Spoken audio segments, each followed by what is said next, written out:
Cook সুইথ Bijoya চ্যানেলে তোমাদের স্বাগত জানাই।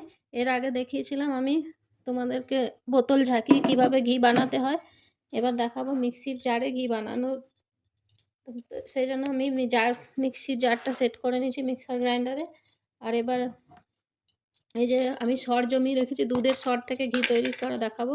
এই যে এই সরটা আমি তৈরি করে রেখেছি, এটা প্রায় আমার 2-3 সপ্তাহ ধরে সরটা জমিয়েছিলাম। আমি তো দুধ, যেহেতু আমার ঘরের গাই নয়, আমি দুধ কিনে আনি, হাফ লিটার করে দুধ নিয়ে আসি। সেই দুধ থেকে যেটুকু সর বের হয় সেটাই আমি জমা করে করে এখানে এমনি এই কন্টেনারে জমা করেছি। এই 1 বাটি কন্টেনারে সর জমেছে। এই সরটা দিয়ে আজকে আমি ঘি তৈরি করে দেখাবো। এর আগের ভিডিওতে আমি দেখিয়েছিলাম বোতল ঝাঁকিয়ে ঝাঁকিয়ে কীভাবে ঘি থেকে, দুধ থেকে মাখনটা বের করে ঘি তৈরি করা হয়। তো সঙ্গে থাকো আর দেখো পুরো প্রসেসটা।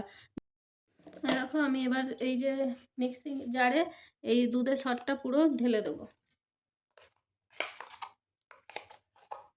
আমি এই সরটা ফ্রিজে রেখেছিলাম, ফ্রিজে রেখে রেখে জমা করেছিলাম। বাইরে রাখলে বেশি দিন রাখা যাবে না, বাইরে মানে খুব জোর 3-4 দিনের সর জমা করতে হয়। সে আমি ফ্রিজে রেখেছিলাম, ফ্রিজে রেখে সরটা জমা করেছি। যাদের ফ্রিজ নেই তারা বোতল ঝাঁকিয়ে প্রসেসটা তাদের জন্য খুবই উপকার হবে।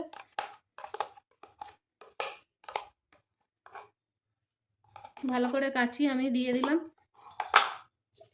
এবার এই জারটা বন্ধ করে মিক্সিটা চালিয়ে নেব।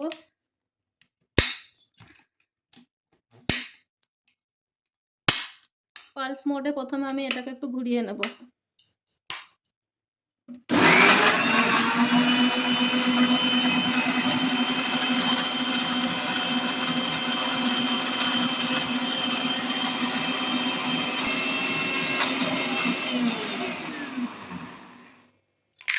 দেখো আমি দেখাচ্ছি, এটা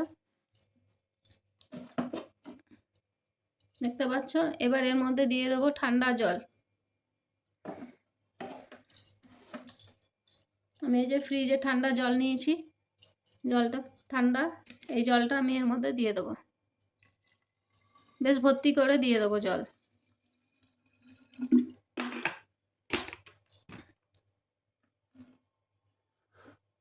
না, খুলে দেখাচ্ছি ভালো করে।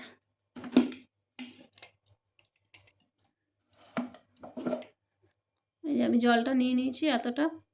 এবার জলটার মধ্যে আমি আবার জলটা দেওয়ার পরে আবার মিক্সিটা চালিয়ে এটাকে ভালো করে ঘুরিয়ে নেব।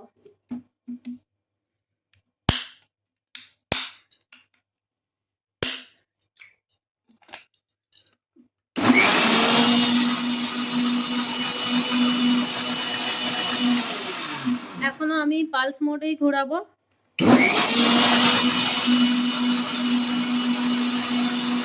এখন আমি প্রায় 2 মিনিট মতো এটাকে ঘুরিয়ে নেব।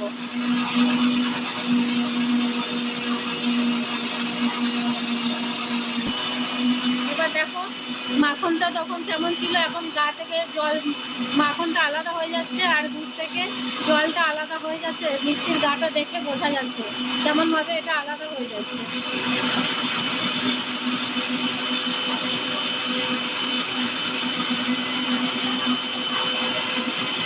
এবার একটু মিক্সিটা বন্ধ করে দেখিয়ে দিচ্ছি।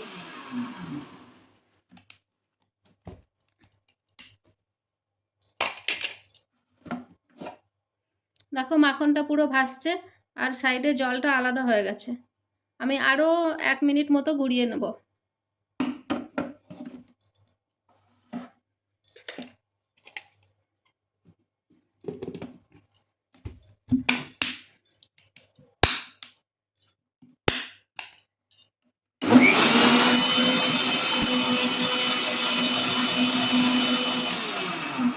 বাস, এবার বন্ধ করে দিলাম। আমার মাখনটা পুরো বেরিয়ে গেছে। এবার মাখনটা আমি এর থেকে ছেঁকে নেব। একটা আলাদা বাটি নেব, বাটি নিয়ে এটা আমি মাখনটা আলাদা করে নেব। এই দেখো এই মাখনটা এবার আমি একটা এই যে এরকম ছান্তা নিয়েছি, এই ছোট ছান্তার সাহায্যে তুলে নেব। তোমরা চাইলে হাতেও তুলে নিতে পারো।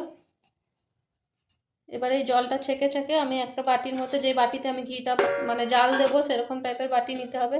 বাটিটা একটু মোটা হলে ভালো হয়, আমার বাটিটা একটু পাতলা হয়ে গেছে। এবার এই পুরো ঘিটা, মাখনটা আমি এর মধ্যে তুলে নেব।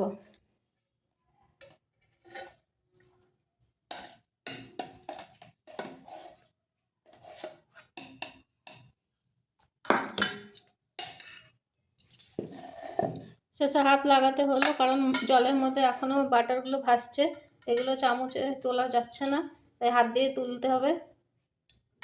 আর মিক্সির গায়েও অনেকটা বাটার লেগে রয়েছে, দেখো বাটারটা।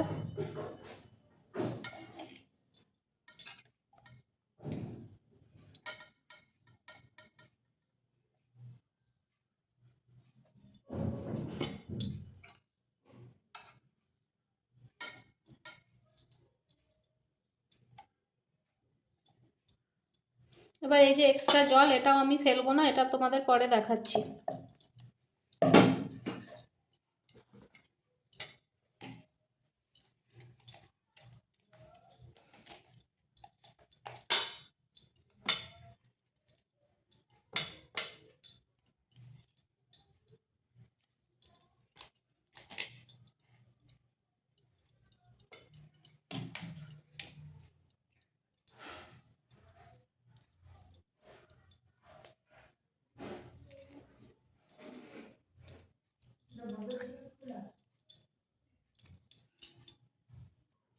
সমস্ত মাখনটা বের করে নিয়েছি। এবার এই যে আমি ঠান্ডা জলটা, যেটা দিয়ে আমি একটু ওর মধ্যে দিয়েছিলাম, এখানে আমি আরও একটু বেশি ঠান্ডা জল নিয়েছি, নিয়ে এই সরটাকে বা এই যে বাটারটা, এটাকে পুরো ঠান্ডা জল দিয়ে ভালো করে ধুয়ে নেবো, 2বার 3বার 4বার করে। যত ধোয়া হবে তত ভালো ঘিটা হবে। এটা ধুলে কোনো ভয় নেই, এর বেরিয়ে যাবে না, জলের সঙ্গে এর মিশবে না, এটা পুরোটাই বাটার। এভাবে পুরো ভালো করে এমনি করে চটকে চটকে ধুয়ে নেবো।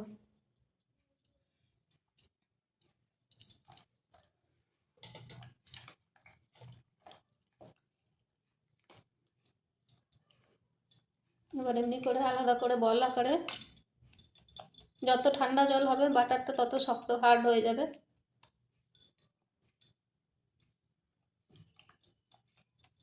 প্রথম যে জলটা ছিল, আমরা যেটা দুধের সরের সাথে আমরা ব্লেন্ড করেছিলাম, সেই জলটা ফেলবো না। এবার এখন যে ধুবো, এই জলগুলো সব ফেলে দেবো, এই জলগুলো আর কোনো কাজে লাগবে না। দেখো সরগুলো ধুয়ে এই যে এক্সট্রা জল, এটা আমি ফেলে দেবো।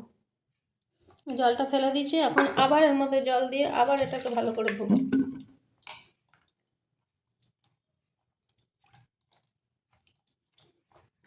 এখন জলটা আর অত সাদা হচ্ছে না, এখন এটা জলটা একটু আস্তে আস্তে ক্লিন হচ্ছে। যতক্ষণ না পুরো সাদা পরিষ্কার জল বেরোয় ততক্ষণ এই সরটা আমি ধুয়ে নেব।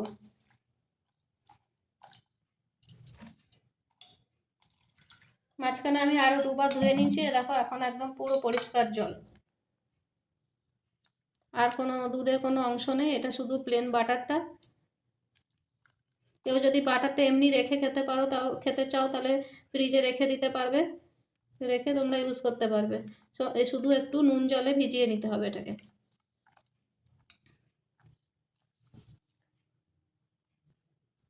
আমি বাটার রাখবো না, আমি এটা থেকে ঘি তৈরি করবো, সেই জন্য আমি জলটা ফেলে এবার এটাকে জাল দেবো।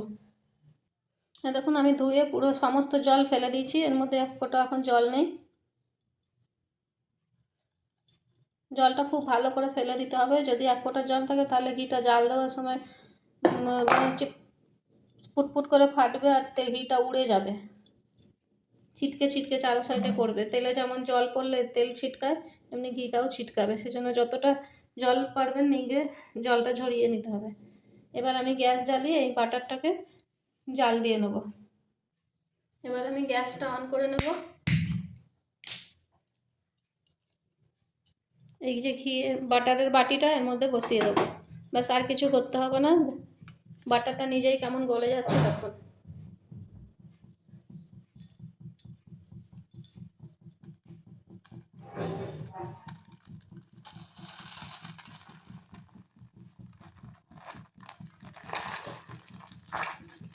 এভাবে পুরো বাটারটা গলে যাবে।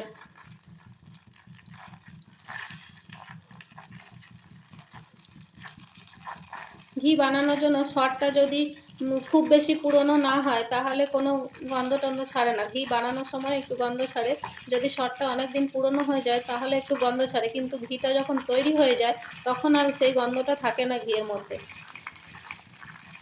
আর যদি সরটা খুব বেশি পুরনো না হয়, আমার যেমন 1 সপ্তাহ হয়েছে, তো বেশি পুরনো নয়, তাই আমার এই ঘিটাতে সুন্দর একটা গন্ধ ছাড়বে, আর এমনি কোনো বাজে গন্ধ, পচা গন্ধ বা সর পচা গন্ধ কোনো আসবে না।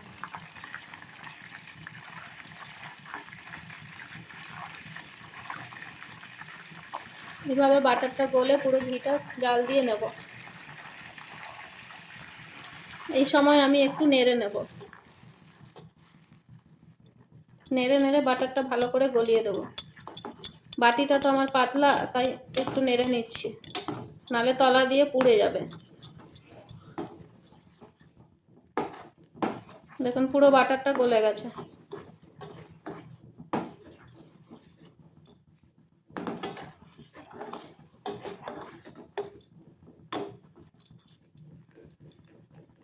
এবার আর নাড়া চলবে না, এখন এটা আমি জাল দিয়ে নেব।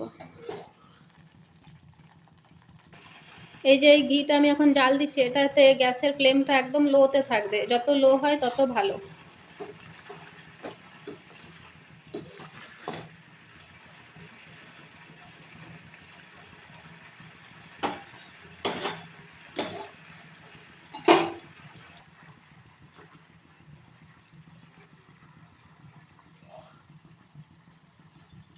আমার বাটিটা পাতলা বলে তাড়াতাড়ি জাল হয়ে যাচ্ছে, তাই আমি একটু উঁচু করে ধরছি, কারণ জলদি গরম হয়ে যাচ্ছে, তলায় লেগে যাবে।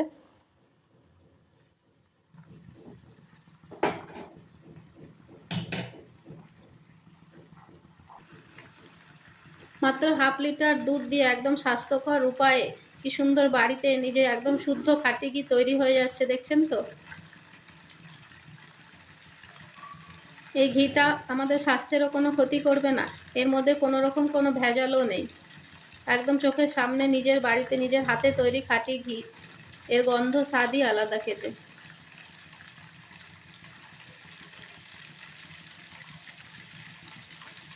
দেখুন ঘিগুলো কেমনভাবে আলাদা হচ্ছে, আর নিচে এর ঘিয়ের যে চাচিটা এটা জমা হয়ে যাবে।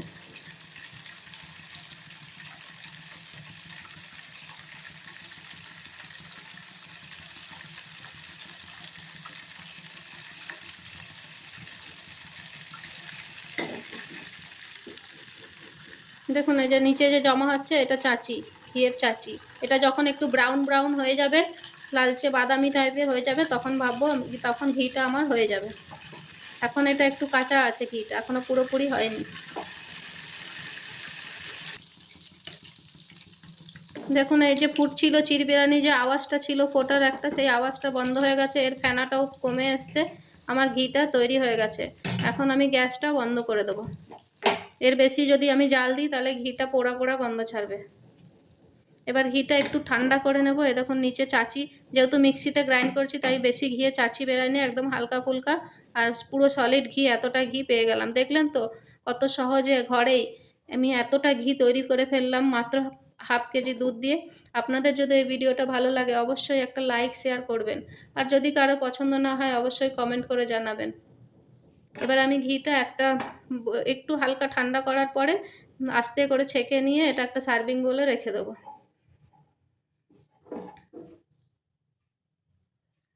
এটা আমি একটু কাত করে রাখছি।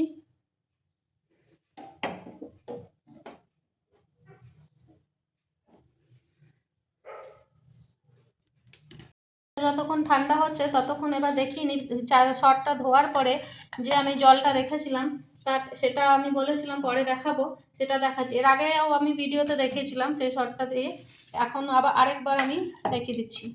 এই যে মিক্সিতে রেখেছিলাম এই সর ধোয়া জলটা, প্রথম জলটা, দ্বিতীয়বার যেগুলো ধুয়েছি সব ফেলে দিয়েছি। এবার এই প্রথম যে জলটা, এটা আমি একটা বলে ঢেলে নেবো। এই যে দুধ, এই যে মানে সর ধোয়া জলটা, এটা আমি এবার গ্যাসের মধ্যে বসিয়ে দেবো। ব্যাস আর কিচ্ছু করতে লাগবে না। এটা আপনি থেকেই পনিরের তৈরি হয়ে যাবে, ছানা তৈরি হয়ে যাবে। দুধটা কেটে যাবে, কেটে এর অবশিষ্ট যে ছানাটা সেটাও আমরা পেয়ে যাব। তাহলে দেখলেন হাফ লিটার দুধ থেকে এতটা ঘি তৈরি হলো, প্লাস ছানাও তৈরি হলো। সেই ছানাটা দিয়ে পনির বা খোয়া বা মিষ্টি যে কোনো জিনিস আপনারা বানাতে পারবেন নিজের পছন্দ মতো। এর মধ্যে আর কোনো লেবু কোনো কিছু দিতে হবে না, এটা নিজেই কেটে যাবে। দেখুন সাইড দিয়ে কেমন কাটতে শুরু করেছে, এর থেকে জলটা পুরো আলাদা হয়ে যাবে আর ছানাটা নিচে পড়ে থাকবে।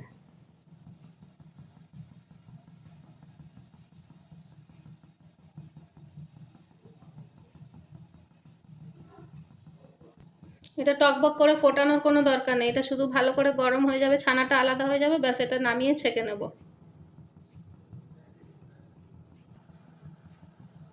দেখুন ছানাটা পুরো আলাদা হয়ে গেছে।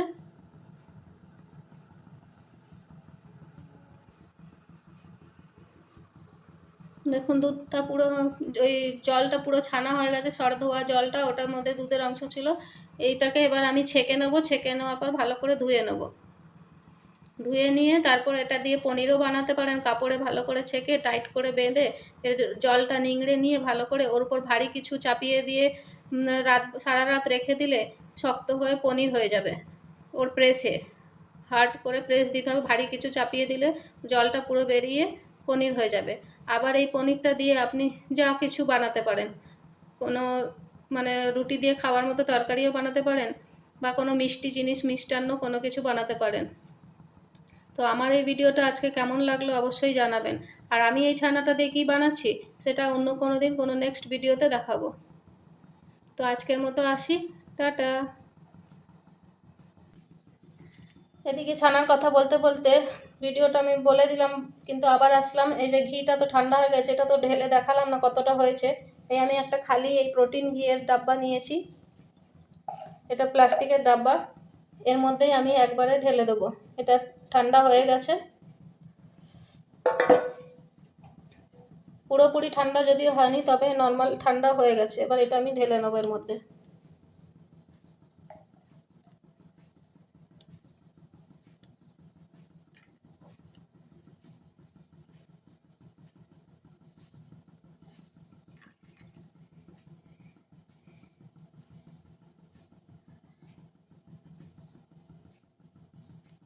দেখুন এইটুকু চাচি বেরালো। এবার এটা আমি একটা ঢাকনা দিয়ে ঢেকে রেখে দেবো। তো আমার এই ভিডিওটি যদি আপনাদের ভালো লাগে অবশ্যই একটা লাইক শেয়ার করবেন, অবশ্যই সাবস্ক্রাইব করে দেবেন আমার চ্যানেলটি। গুড নাইট, সবাই ভালো থাকবেন, সুস্থ থাকবেন, টাটা।